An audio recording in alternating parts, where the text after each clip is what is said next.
कासमी साहब, मुझे उस एक पार्टी का नाम बताइए जो जाति की राजनीति ना करती हो। कोई ऐसी पार्टी है क्या? मेरी नज़र में तो भारत में कोई ऐसी पार्टी ही नहीं है जो जाति की राजनीति न करती हो। सभी पार्टियां जो हैं वो जाति की राजनीति करती हैं। अब कभी जाति की राजनीति उनके खिलाफ जब उल्टा पड़ने लगता है तो उसका विरोध करने लगती हैं। जब कभी उनको लगता है कि नहीं ये समय ऐसा है कि जाति गणना की बात उठानी चाहिए तो उसके पक्ष में आ जाती हैं। बीजेपी का या कांग्रेस का यही हाल रहा है। हमने अभी बिहार में देखा कि नीतीश कुमार जी के साथ जब भारतीय जनता पार्टी की सरकार थी और नीतीश कुमार जी ने जब ये कहा कि बिहार में जाति जनगणना होगी तो भारतीय जनता पार्टी उनके पक्ष में थी। और जब संसद में जब जाति गणना की बात की जाती है तो बीजेपी पार्टी उसके विपक्ष में आ जाती है और नहीं चाहती कि जाति गणना हो। तो उनको लगता है कि जब जाति गणना होगी तो जो देश में मांग बढ़ेगी उस मांग को सरकार पूरा कर नहीं पाएगी और सरकार जो है कहीं ना कहीं वो एक हम उस लफ्ज़ को तो नहीं इस्तेमाल करना चाहते कि जिल्लत का शिकार होगी, लेकिन उनको बहुत ज़्यादा जो है मुंह छुपाना पड़ेगा सरकार को कि अब तक देश में उसने किया क्या है। ए.के. वाजपेयी साहब, आपको लगता है कि जाति जनगणना के आधार पर आपकी सरकार को मुंह छिपाना पड़ेगा, उनके लिए जिल्लत जैसी बात हो जाएगी, इसीलिए मुंह छिपा रहे हैं, कोई सीधा सा जवाब नहीं दे रहे हैं जाति जनगणना की बात पर? उसके सवाल अनुराग जी, ऐसा नहीं है। देखिए, समझिए, जाति इस देश की सच्चाई है, उसे कोई नहीं नकार सकता है। लेकिन इसके साथ साथ दूसरी बात यह है कि 1931 में आखिरी बार जातिगत जनगणना हुई थी। 47 के बाद 50 में हमारा संविधान आ गया। उसके बाद ज्यादातर 55 साल 60 साल कांग्रेस की सरकार रही। क्यों नहीं कराई इन्होंने जातिगत जनगणना?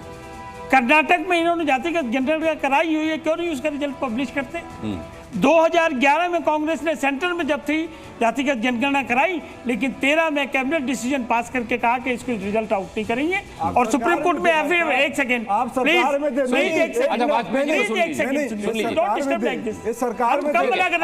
इसके बाद आप ही के पास ये इशू नहीं है। Don't try to divert.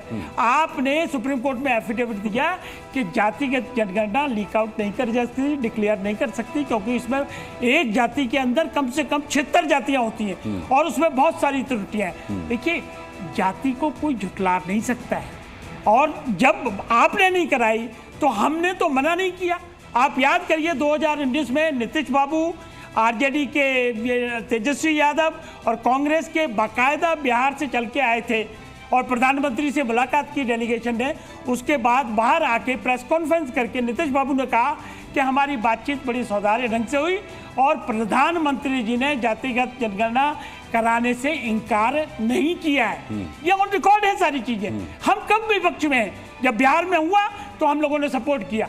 समय आने पर जातिगत जनगणना की जाएगी। लेकिन इसके साथ एक बात और है कि खाली नारा नहीं देना है। मोदी का ये दृढ़ निश्चय है कि हम नारा नहीं, हम गरीबों के लिए काम करेंगे। और इसीलिए प्रधानमंत्री जी ने क्या स्टेटमेंट दी कि गरीब की जाति होती है हमारे लिए और कोई जाति हमारे लिए नहीं होती। हम जो स्कीम बनाएंगे, हमारा नारा है सबका साथ, सबका विकास और सबका विश्वास, और उसके लिए ये सरकार काम कर रही है बकायदा। मना कर दिया ना, सबका साथ, खाली सबका विकास नारे की से जरूरत काम नहीं चलेगा। खाली ये साथ, ये पिता पुत्र की सरकार थी, मुलायम सिंह यादव भी, शुभेंद्र अधिकारी ने मना कर दिया, सबका साथ सबका विकास नहीं चाहिए, बोल दिया उन्होंने, बोल दिया इनके पास जवाब, सबका साथ सबका विकास चाहिए नहीं, राजनीति करेंगे। ये देश की जनता बहुत समझदार है, इसीलिए 99 पे लाके छोड़ दिया इन्होंने। हम लोग काम कर रहे हैं और आगे भी काम करते रहेंगे। सही समय पे निर्णय लिया जाएगा। हम फिर कह रहे हैं कि सरकार ने जातिगत जनगणना कराने से मना नहीं किया, लेकिन हम खोखले नारों में नहीं जाएंगे। हम उनके लिए काम कर रहे हैं, चाहे ओबीसी है, चाहे SC ST का एक वाक्य, सुप्रीम कोर्ट ने 2020 में SC ST एट्रोसिटी एक्ट को डाइल्यूट कर दिया। स्वर्गीय रामविलास पासवान जी थे, बाकायदा कैबिनेट में उन्होंने मुद्दा उठाया, उन्होंने कन्विंस किया और ये मोदी सरकार ने पार्लियामेंट में अमेंडमेंट लाके SC ST को रिस्टोर किया। तो खाली कहने से नहीं होगा, काम करने से होगा और वो सरकार ये काम कर रही है। वाह वाह वाह वाह वाह। वाजपेयी साहब, आपकी बात पर तालियां बजी हैं। देखिए, अच्छा दीपक झा, लेकिन ये फैक्ट्स इन्होंने जो बताए हैं, आप उसको कैसे काउंटर करेंगे? इतने सालों कांग्रेस की सरकार रही, यूपीए की सरकार रही, आपने जाति जनगणना नहीं कराई, जहां कराई उसके रिजल्ट्स घोषित नहीं किए, तो इससे तो आपकी मंशा पर भी सवाल उठना चाहिए। देखिए अनुराग जी, सीधा सा जवाब दीजिएगा इस बार। इसको कहते हैं गुड़ खाइए और गुलगुले से परहेज। तो वाजपेयी जी सत्ता में रहेंगे, मलाई खाएंगे, चाशनी खाएंगे और ताली बजवाएंगे जनता से। इनका अस्तित्व और इनका चरित्र इनकी पार्टी का यही रहा है। पार्टी की बात कर रहा हूँ, सुनिए। दूसरी बात मैंने कहा कि जब देश आजाद हुआ था 90% और 92% ओबीसी, एससी और एसटी गरीब थे और अनपढ़ थे, अशिक्षित थे। उनको मेन धारा में लाने का काम किया है। 70% आज की डेट पे कुछ जमीनों पे कब्जा है, मिडिल क्लास एक जो नया तबका डेवलप हुआ है वो कांग्रेस पार्टी ने किया है। तो बात ये नहीं है, बात है कि आज हम डेटा लेके आ जाइए ना, पढ़े लिखे तो डेटा लेके आइएगा, पढ़ लीजिएगा डेटा। तो क्लेम होगा, सुनिए क्लेम मैं बता रहा हूँ, सारी रिपोर्ट सरकार की रिपोर्ट होगी। सुनिए सरकार की रिपोर्ट है, हमारी 70% दे दिया, 70 को 90 क्या बता रहे हो बताओ ना। आपको नहीं पता है। देखिए जो मम्मी आप बताओ जनता को ऐसे थोड़ी। देखिए जो मम्मी करता है यहाँ पे बैठ के, जो मम्मियों के बेटे हैं, जिनकी पार्टी मम्मियों के बेटों से भरी पड़ी है, इनकी पार्टी में नेता इनकी पार्टी 70-90 और 70-90 करेंगे और फिर घर चले जाएंगे, ऐसे थोड़ी होगा। नहीं सिद्धार्थ जी एक मिनट रुक जाइए, बात पूरी हो जाने दीजिए फिर आप आइए। देखिए हम बात करते हैं सोशल जस्टिस की, इकोनॉमिक जस्टिस की, फ्रीडम ऑफ स्पीच की बात करते हैं, बराबरी का अधिकार। आरएसएस किस मुद्दों पे चलती है? आरएसएस और कांग्रेस में ये, इस देश में भाजपा आरएसएस की विचारधारा पे चलती है, हम संविधान की विचारधारा पे चलते हैं। हम चाहते हैं कि सबको फ्रीडम ऑफ स्पीच हो, हम चाहते हैं सबको इकोनॉमिक आर्थिक बराबरी का हो। बड़ी बात बोल रहे हैं आप, आपके मुताबिक आरएसएस की विचारधारा संविधान से नहीं चलती? नहीं चलती, बिल्कुल नहीं चलती। इसीलिए तिरंगा नहीं लहराते थे अपने नागपुर में। तो लालाओं की पार्टी है, बनियों की पार्टी थी, एक जाति, क्योंकि ये ओबीसी की पार्टी है, इसलिए कहते हैं कि इनके लोग, इनके नेता एक जाति विशेष से आते हैं। आप बता दीजिए ना कि आपका अध्यक्ष कौन है ओबीसी? आज कितने अध्यक्ष आपने ओबीसी दिए अपनी पार्टी में? तो ये बात बताइए, बात ये नहीं है। जनता के मुद्दे हैं, देश के मुद्दे हैं। जातिगत जनगणना आप क्यों नहीं कराते? आपके सहयोगी दल चाहते हैं कि जातिगत जनगणना हो, लेकिन आपने इस बात का जवाब नहीं दिया कि आपने इतने साल सरकार रही क्यों नहीं करा ली? आपने इस बात का जवाब नहीं दिया और जहां कराई वहां के नतीजे घोषित क्यों नहीं किए? इस बात का भी जवाब देखिए अनुराग जी, बिल्कुल स्पष्ट तौर पे जवाब दे रहा हूं मैं आपको। बात है कि इस देश में हमने एससी, एसटी, ओबीसी सभी जाति के लोगों को मेन धारा में लाने का काम किया है। आज जितने भी आप इंस्टीट्यूट देख रहे हैं, पढ़ लिख रहे हैं लोग, वहां पे जाने का काम किया है, हमने किया है। आज भाजपा वहां से यू टर्न लेके भाग रही है, सारे शटडाउन बंद करना चाह रही है। आपकी आवाज दी जाएगी, मैं आता हूँ, रुकिए, मैं आता हूँ, मैं माइक लेके आ रहा हूँ, जनता जनार्दन है भाई उस